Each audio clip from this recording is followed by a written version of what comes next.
다들 평안하셨습니까? 오늘 하나님의 말씀은 고린도전서 13장 1절에서 3절 그리고 13절입니다. 내가 사람들의 언어들과 천사들의 언어들로 말할지라도 사랑이 없으면 소리나는 징과 울리는 꽹과리가 되고 내가 대언하는 선물이 있고 모든 신비와 모든 지식을 이해하며 또 모든 믿음이 있어 산을 옮길 수 있을지라도 사랑이 없으면 내가 아무것도 아니요 내가 모든 재산을 바쳐 가난한 자들을 먹이고 또 내 몸을 불사르게 내줄지라도 사랑이 없으면 그것이 내게 아무 유익을 주지 못하느니라. 그런즉 이제 믿음, 소망, 사랑 이 셋은 항상 있으나 이것들 중에 가장 큰 것은 사랑이라. 아멘. 예, 오늘 고린도전서 13장 1절에서 3절 그리고 1절에서 13절 전체 다 좀 하기에는 시간적으로 너무 무리라서 1절에서 3절 그리고 어떤 결론 부분에 해당하는 13절로 오늘 말씀 예배를 드리고자 합니다. 오늘 고린도전서 13장 1절에서 3절 그리고 13절의 내용을 가지고 24,000이 110만에게 들려주는 사랑이라는 주제로 오늘 예배를 드리도록 하겠습니다. 성경이 기록될 당시에 이스라엘 히브리인들이 가지고 있던 단어가 약 24,000개였습니다. 24,000개고 지금 현재 비공식적으로 전 세계에서 단어가 가장 많은 나라가 대한민국입니다. 비공식 110만을 가지고 있고 공식이 88만 개 정도 됩니다. 그리고 우리가 통상적으로 히브리에서 영어로 건너오고 또 영어가 우리 손으로 이렇게 들어와 있는데 영어 같은 경우에는 약 60만 개 정도 됩니다. 여러분 성경책을 보시면 실제적으로 뭐 구약에 몇 단어가 사용됐다, 신약에 몇 단어가 사용됐다, 총 몇 단어가 사용됐다고 됐는데 이 24,000개의 단어 중에 실제적으로 공통된 단어를 뽑아내면 약 8,000개 단어를 사용해서 신구약이 이루어져 있습니다. 그래서 오늘 바울이 말하는 사랑을 24,000이 우리 지금 이 세상을 살아가고 있는 대한민국 우리에게 110만 민족에게 들려주는 사랑이 무엇인지 오늘 주제를 가지고 예배를 드리고자 합니다. 먼저 본문을 잠깐 보시겠습니다. 고린도전서 13장 1절에서 3절 부분에 첫 번째, 각종 은사들을 가지고 있더라도 사랑이 없으면 안 된다고 말씀하고 있습니다. 방언과 대언과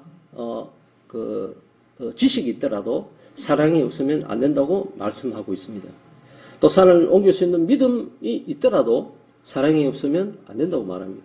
또 많은 재산을 가지고 어떠한 이유든지 간에 다른 사람 구제를 하더라도 그 사람이 행위 자체가 사랑이 없으면 안 된다고 말합니다. 즉 모든 섬김과 수고는 사랑으로 해야 된다는 것입니다.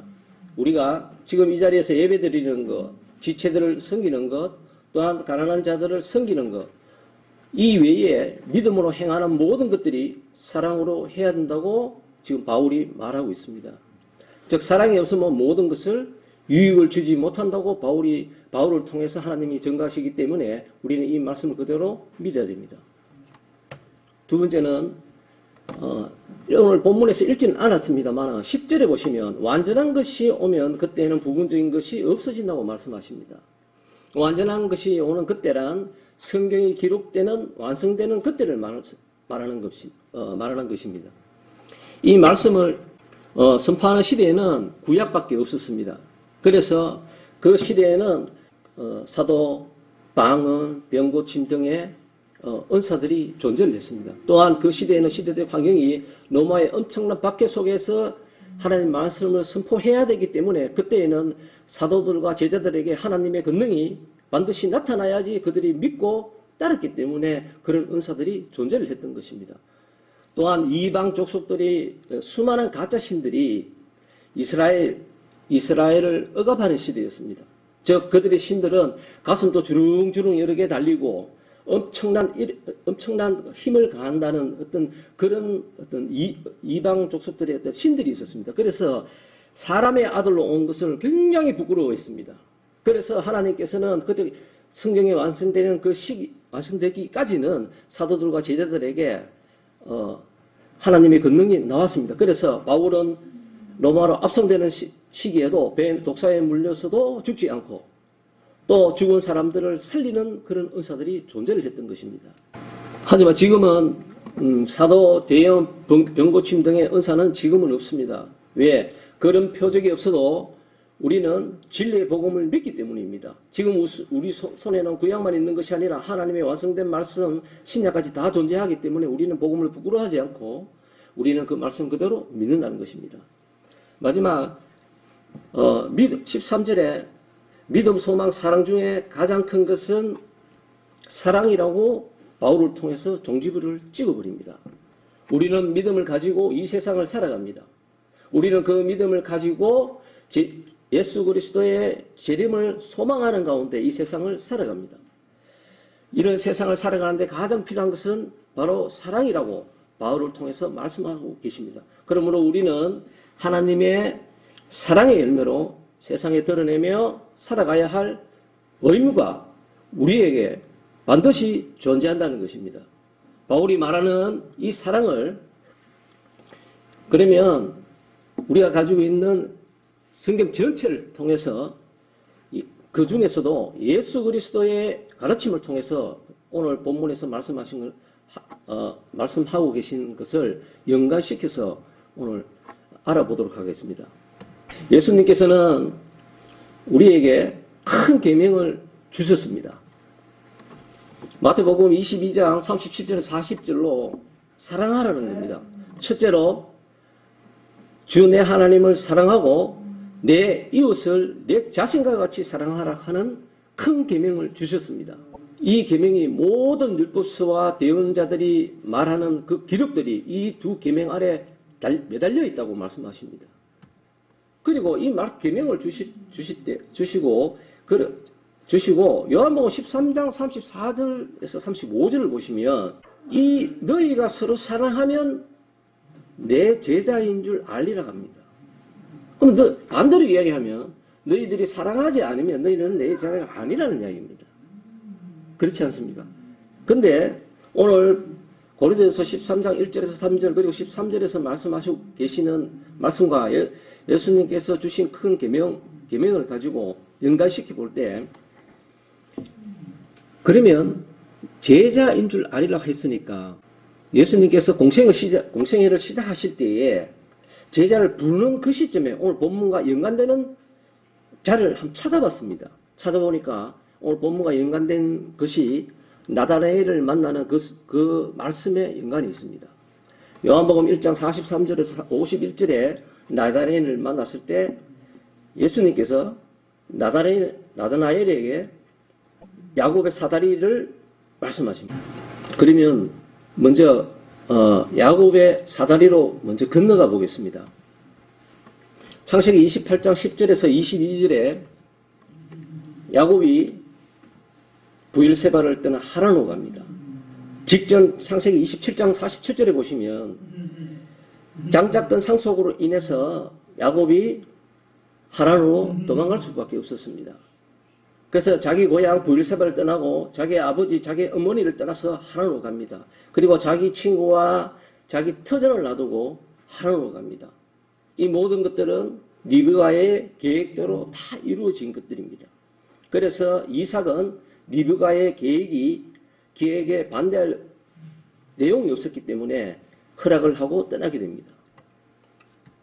그리고 하란으로 가는 중에 야곱이 꿈을 꿉니다. 꿈에 하늘에 닿는 사다리 꿈을 꿉니다. 돌 하나를 베개 삼아 자는데 하늘 끝까지 닿는 사다리 꿈을 꿉니다. 그 사다리에서 천사들이 오르락 내리락 합니다. 저는 이 천사들이 히브리서 1장 14절에서 말씀하고 있는 구속받은 자들을 섬기라고 보내어진 이 땅에서 섬기는 영이라고 저는 믿습니다. 그래서 이 땅에서 섬기는 영이기 때문에 하나님은 오르락 내리락 한다고 말씀합니다. 만약에 하늘에서 셋째 하늘에서 하나님과 같이 하나님을 섬기는 영이었다면 내리락 오르락 했을 겁니다. 하지만 분명히 히브리서 1장 14절에서 증거하고 계시고 말씀하고 계십니다. 그리고 그 꿈을 꾸고 난 뒤에 야곱이 일어나서 주께서 분명히 여기 계신다고 하십니다. 부엘사베에서 시베리아 북부 하란까지 몇 킬로인지 여러분이 계산을 해봤는지 모르겠습니다만 저도 이 내용을 가지고 준비하는 과정에서 찾아보니까 꽤 먼 거리입니다. 예루살렘에서 레바논 국경까지는 약 400km 정도 됩니다. 그리고 그 국경에서 다시 시리아의 알레포까지가 또 400km입니다. 또 800km입니다. 800km를 혼자 걸어갔습니다. 나귀도 타지 않고 지팡이 하나를 가지고 요르단을 건넜다고 창세기 32장에 증가하고 계십니다. 혼자 걸어서 갔던 것입니다. 하나님 자신이 택하셨기 때문에 적대지인 땅에서 혼자 걷고 있는 야곱에게 함께 하신 것입니다. 이 땅은 브리스 족속, 여부스 족속, 헷 족속, 블레셋 족속, 기르가스 족속, 아모리 족속 등이 땅을 두고 전쟁하는 상황이었습니다. 밑바닥까지 떨어진 야곱의 상태를 이런 상황에서 하나님께서는 함께 하신 것입니다. 이것을 야곱이 알았다고 고백하는 것입니다. 그리고 서원을 합니다. 하나님께서 나와 함께 하시고 나를 지키시고 먹을 것도 주시고 입을 것도 주시고 나를 온전하게 아버지 집으로 부엘사바에 계시는 이삭 아버지가 계시는 그 집으로 돌아오게 하시면 나의 하나님이 되겠습니다. 그리고 그러면 내가 베개 삼은 이 돌로 세운 기둥이 하나님이 될 것이고 하나님께서 나에게 주신 모든 것의 10분의 1을 바치겠다고 서원을 합니다. 그래서 그곳을 이름을 옛날 그때 그 당시 가나안의 이름은 누스였는데 그것을 히브리 이름으로 베델로 바꿉니다. 이 이야기를 예수님께서 나다나엘에게 만났을 때 적용을 합니다. 그러면 요한복음으로 다시 건너가고 있습니다. 요한복음 1장 43절에서 51절입니다. 이때가 어떤 때인가 하면 예수님께서 갈릴리로 가실 때입니다. 갈릴리로 가실 때 빌립을 먼저 만납니다. 나다나엘을 만나기 전에 빌립을 먼저 만납니다. 그래서 예수님께서 빌립에게 나를 따르라고 합니다. 그 따르라고 하니까 우리가 텍스트로 주어진 이 성경에서는 알 수 있는 것은 이겁니다. 따르라고 하니까 빌립은 나다나엘에게 먼저 갑니다. 자랑하고 싶었는가 봐요. 그래서 나다나엘에게 가서 모세의 율법에 기록된 것들과 대언서에 기록된 자들이 말하는 그분을 우리가 만났는데 곧 요셉의 아들 나사렛 예수다고 말합니다. 그러자 나다나엘이 나사렛에서 무슨 선한 것이 나느냐 날 수 있느냐고 반문을 합니다. 그러자 빌립이 와서 보라고 합니다. 그래서 빌립과 나다나엘이 오는데 예수님께서 나다나엘에게 한 말씀을 하는데 나다나엘이 놀라운 고백을 합니다. 예수님께서 나다나엘이 오시는 걸 보시고 참으로 이스라엘 사람을 보라 간사함이 없도다고 하십니다. 상황 정황으로 봤을 때는 누가 설명을 해주지 않고 참고서가 없으면 정말 이거 이해하기 힘든 문장입니다. 그러자 이에 나다나엘이 나를 어떻게 하시냐고 이 질문 속에 엄청난 뼈대 있는 말을 합니다. 내가 누군지 자기 자신이 간사함이 없고 토라에서 말씀하시는 그 율법서에서 말씀하시는 말씀을 무화과 나무 밑에서 내가 마음으로 읽고 생활을 하며 지내고 있다는 것을 당신이 어떻게 아십니까? 하고 묻는 상황입니다. 지금 이 상황. 그러니까 예수님께서 먼저 예수님이 하나님이시니까 참으로 이스라엘 사람이요 간사함이 없다고 말씀하신 것입니다. 빌립이 물었을 때 예수님께서 빌립에게 이렇게 말씀하십니다. 내가 빌립이 너를 부르기 전에 무화과 나무에 있다는 것을 알았다고 이야기하십니다. 그러면 제가 조금 전에 말씀드렸던 것처럼 앞뒤 상황이 다 맞아 들어갑니다. 히브리 사람들은 무화과 나무 개념이 어떤 여러 가지 개념이 있는데 그 중에 하나가 토라와 연관이 가지고 있습니다. 히브리 사람들은 그때 그 당시에 무화과 나무 밑에서 하나님 말씀 구약을 묵상을 합니다. 그 이야기를 나다나엘이 너무나 잘 아는 겁니다. 왜? 하나님 말씀 무화과 나무 밑에서 늘 묵상하던 사람이어서 알고 있었던 겁니다. 그래서 나다나엘이 고백을 합니다. 엄청난 고백을 합니다. 당신은 하나님의 아들이시요 이스라엘의 왕이라고 합니다. 어떻게 보면 이 고백이 베드로보다도 더 엄청난 고백입니다. 베드로는 그저 하나님의 아들이시여 예수 그리스도라고 말씀을 했지만 나다나엘은 이스라엘의 왕이라고 정확하게 표현을 합니다. 그리고 예수님께서 야곱의 사다리를 인용하여 말씀하십니다. 그 고백이 떨어지자마자 예수님께서 이렇게 말씀하십니다. 이후로는 하늘이 열리고 하나님의 천사들이 사람의 위에서 오르락내리락 하는 것을 너희들이 보리라고 합니다. 야곱은 하란으로 가는 중에 하나님의 천사가 꿈에서 사다리를 통해서 오르락내리락 하는 것을 나다나엘은 예수님께서 자신이 하나님께로 올라가는 그 사다리라는 그 말씀을 하고 계시고 그 예수님을 지금 만나고 있는 겁니다. 나다나엘은 천국으로 인도하는 문, 즉 진정한 양들의 문이요 길이요 진리요 생명인 분을 만나는 겁니다.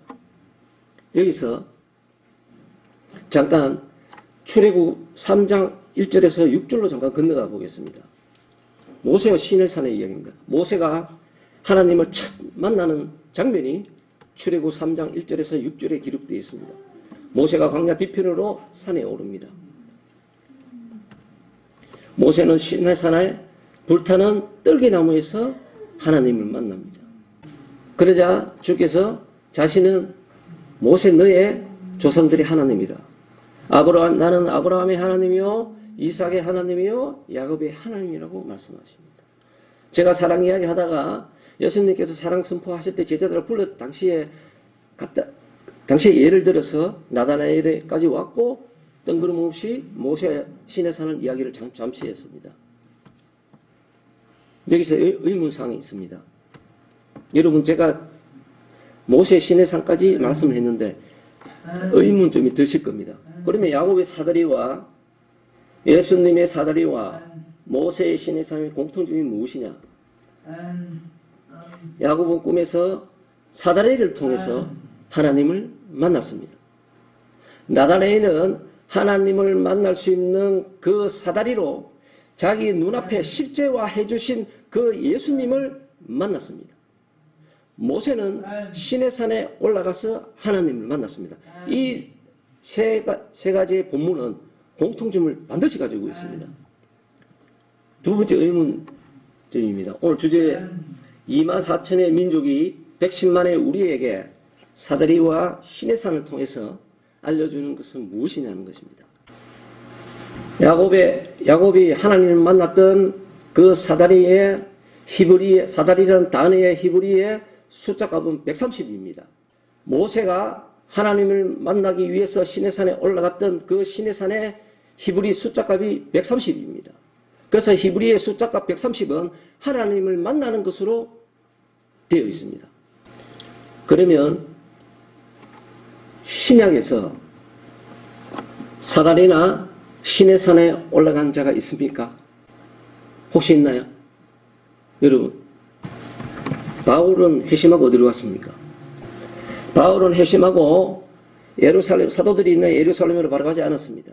갈라디아서 1장 17절에 아라비아로 갔다고 증가하십니다. 아라비아가 왜 갔느냐? 갈라디아서 4장 25절에 미디안 광야에 있는 아라비아 반도에 있는 시내산이라고 기록을 하고 있습니다. 그래서 저는 예루살렘에 있는 사도에게 바로 가지 않고 아라비아로 간 것은 시내산에 갔다고 저는 믿고 있습니다. 미디안 광야에 있는 아라비아는 수천 년 전부터 그대로 그 자리에 있습니다. 지금 우리 성경책에 기록되어 있는 시나이 반도에 있는 그 시내산도 출애굽하기 이전부터 수천 년 동안 시나이 반도에 그대로 있습니다. 그대로 이집트 땅입니다. 분명히 저는 이 자리에서 하나님이 어떠한 이유 때문인지 몰라도 바울을 통해서 시내산의 위치를 갈라디아서 1장 17절과 4장 25절의 말씀을 통해서 반드시 미디안에 있다고. 여러분, 제가 질문을 하나 드리겠습니다. 이 질문은 제 자신과 여러분에게 똑같이 질문을 하겠습니다. 하나님께서 왜 우리를 구속하셨습니까? 저도 이 자료를 준비하면서 머리가 복잡했습니다. 이것저것 많은데 이게 상황이 정리가 되나? 솔직하게. 왜 우리를 구속하셨습니까? 독생자를 주기까지 세상을 사랑했기 때문에 우리를 구속하신 겁니다. 그래서 믿는 자들에게 영존하는 생명을 주신 것이라고 요한복음 3장 16절에 말씀하고 있습니다. 우리를 구속하신 이유는 하나님께서 요한복음 3장 16절에 세상을 너무 사랑했기 때문에 내 독생자를 주면서까지 사랑한다고 말씀하십니다. 그래서 우리를 구속하신 겁니다.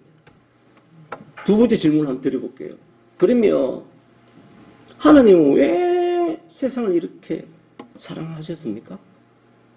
구속했는 건 알겠습니다. 요한복음 3장 16절에 그렇게 말씀하시니까. 그러면 하나님은 왜 세상을 그렇게 사랑하셨습니까? 오늘 고린도전서 13장 1절에서 3절 그리고 13절에 결론을 짓겠습니다. 그 결론은 하나님께서 세상을 사랑한 그 근거가 요한일서 4장 8절에 있기 때문입니다. 하나님은 사랑이십니다. 요한일서 4장 8절에 하나님은 사랑이시라고 반드시 후반부에 기록되어 있습니다. 여러분, 쉐마라고 많이 들어보셨을 겁니다. 이스라엘에 들으라고. 신명기 6장 4절에 오 이스라엘에 들으라. 주 우리 하나님은 한 주신이라고 하십니다. 그때 한이라는 그 한이 히브리어로 에하드입니다. 에하드가 히브리 숫자값 13을 가지고 있습니다. 그리고 하나님은 사랑이라 했으니까 하나님은 사랑이니까 하나님은 이꼬르입니다. 사랑하고. 맞습니까? 사랑인데 이 히브리 단어가 아하바입니다. 아하바 숫자가 13입니다. 이 아하바가 신약의 아가페로 다 번역되어서 사용되어 있습니다. 그래서 하나님 숫자 값은 둘 다 13입니다. 그래서 하나님 본체가 사랑이시다는 겁니다. 하나님 본체가 사랑이시므로 그 사랑 안에서 독생자를 세상에 보내셔서 십자가로 우리를 살게 하심으로 그 사랑이 온 세상에 드러났다고 요한 1서 4장 9절 다음 절에 증거하고 계십니다. 그래서 우리는 누굽니까? 우리는 무슨 지체입니까? 우리는 예수 그리스도의 지체이므로 우리는 당연히 그 본체가 사랑이기 때문에 우리는 사랑으로 그 본체에 붙어 있어야 된다는 전제 조건을 가지고 있습니다. 이 땅에 살아가면서. 그러므로 우리는 예수 그리스도의 지체로 그 사랑 안에 붙어 있어야 하므로 우리도 서로 사랑하라고 요한 1서 4장 7절에서 말씀하고 계십니다.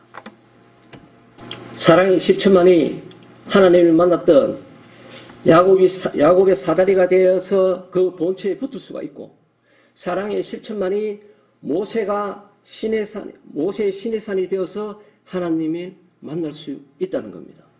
그래서 바울이 말씀하는 것처럼 모든 수고와 섬김과 사랑과 믿음조차도 사랑이 없으면 안 된다는 것입니다. 왜? 하나님은 사랑이시기 때문에 그 본체가 사랑이시기 때문에 우리가 그 본체에 붙어 있어야 되는데 그 본체가 사랑이기 때문에 모든 것들은 사랑으로 이루어져야 된다는 것입니다.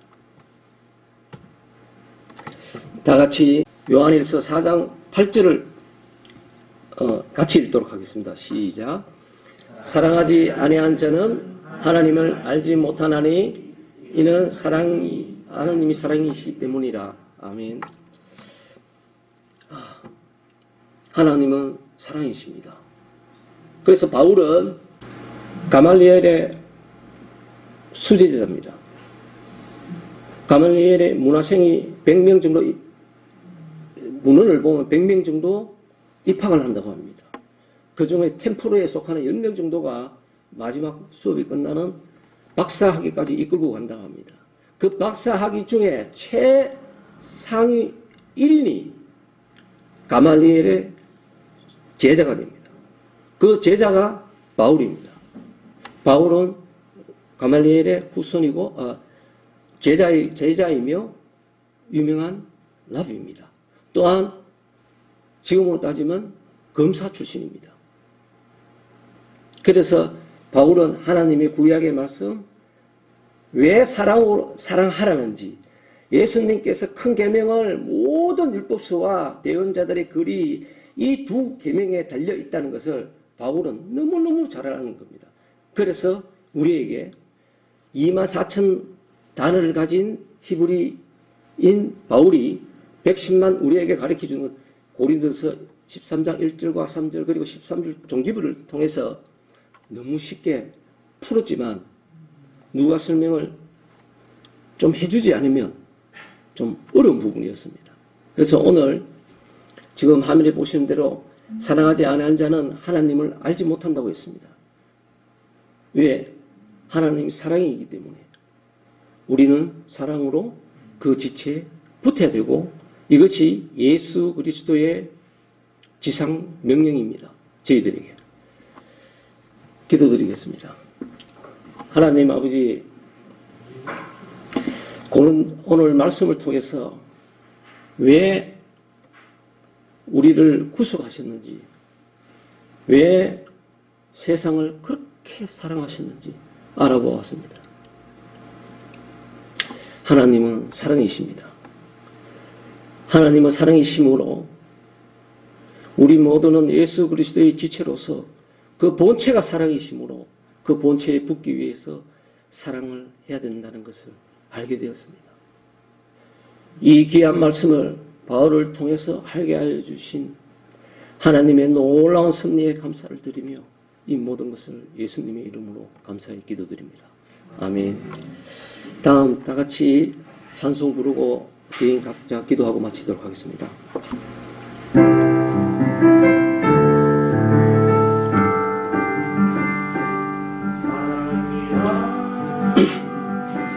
나의 예수님 사랑합니다. 아주 많이요 사랑합니다. 나의 예수님 사랑합니다. 그것뿐이에요. 사랑한다 아들아. 내가 너를 잘라노라. 사랑한다 내 딸아. 내게 축복 더하노라.